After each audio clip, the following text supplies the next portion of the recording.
আসসালামু আলাইকুম। আপনারা সবাই কেমন আছেন? আমার ১ম ভিডিওতে আপনাদের সবাইকে স্বাগতম। ১ম ভিডিওতে আমি প্রতিদিন কি করি না করি সব আপনাদের সাথে শেয়ার করব। এই তো সকালের কাজ শেষ করলাম যেহেতু এখন রমজান মাস, কাজের কোনো প্যারা নাই। তাই তো রেডি হয়ে ভ্যাকসিন নিয়ে অফিসের দিকে রওনা দিলাম। এই তো আমার লাল টুকটুকে গাড়িটায় করে চলো। পথ যদি না শেষ হয় বলতে, বলতে রাস্তাটা দিয়ে চলছি।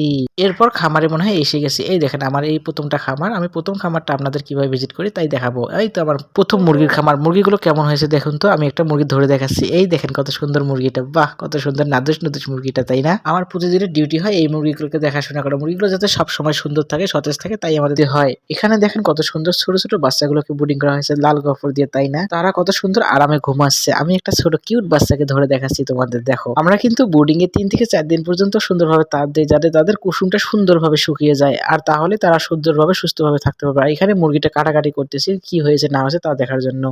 অবশেষে পুকুর পাড়ে আসলাম ঘোরাঘুরি করার জন্য এবং আমার ব্লগটা শেষ করলাম। ভালো লাগলে অবশ্যই লাইক, কমেন্ট এবং সাবস্ক্রাইব করতে ভুলবেন না।